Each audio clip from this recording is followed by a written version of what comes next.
Brynjar, fyrsti leikurinn aðstæðanlega á lokamóti. Hvernig reynsla fyrir því svona sem þú sett alltaf engin nýju í körfubolta þú líður þessu sviði? Það bara virkilega gaman, ótrúlega gaman að allir körfuboltaandarnir séu að styðja liðið sem maður í.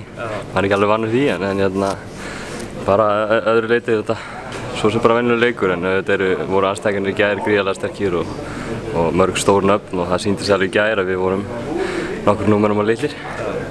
Eins og talum að þá náttúrulega fylgist allir á bak við Íslandsmeistarann, þú spilur ekki káir þar sem það bara annarkvort þegar þú margir góða stuðningsmenn.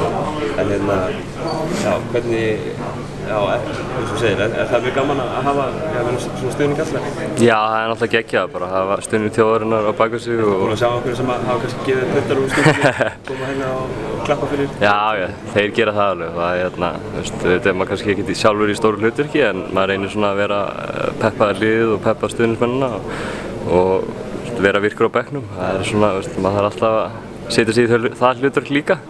Það ótrúlega góð svona reynsla að fá að upplifa þetta. Þetta það sem aðrir þurfa að gera kannski fyrir mann sjálfan á Íslandi, að vera á bekknum og horfa og fylgjast með og það bara mjög góð reynsla og ég reyna að gera það eins vel og ég get. Skemmtilegt að fá að spila bæði hlutverki? Já, þetta væri til að vera inn á vellinum en maður ákaflega stoltur að vera þarna og það það sem þetta snýst að bara sýna samheldni og ná árangri. Pólland, morgun? Já.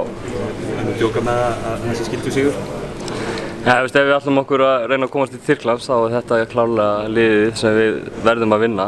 Ég veit að leikurinn sunnudaginn verður móti Frökkum og þeir eru gríðarlega erfiðir en Pólverjar eru aðeins mun veikari heldur en Grikkirnir að ég held og við teljum okkur bara í fullu erindi við það sko. Hvernig hefur þú persónulega til að spila á móti? Við spilum á móti Pólverjum í fyrra og ég náttúrulega spilaði ekki mikið og eins og bara þessi hlutur sem ég með í landsliðinu Hvernig líst þér á þetta matchup fyrir því? Bara mjög vel, það engin svona í fyrra voru við með nokkra stóra Frank Lampe sem sænskur Pólveri sem við áttum bara erfitt með og hann skólaði okkur dálítið til hana svo þar á áru eða fyrir 2 árum vorum við með Gortat og þessi gaurar eru okkur erfiðir en það engin þannig núna sem virkilega sem bara við ráðum ekki við og svo bara að reyna að sækja á þeirra veikasta mann og refsa þeim þannig.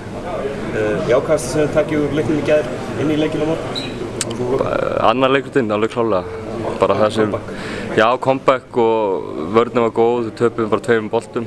Við vorum með 22 tapaði í leiknum í gær og þar voru 8 í fyrsta leikluta, 2 í öðrum og það sýnir sig að það var besti leikurinn okkar og þá fann maður líka kraftin sem kom frá stuðningsmönnunum og svona rétt þennan íslenska anda. Það var allir að gera allt fyrir alla og menn voru ekki að tala saman, menn vissu hvað aðrir voru ekki að gera eða hvað sem voru að gera á vellinum og það náttúrulega skipti með máli.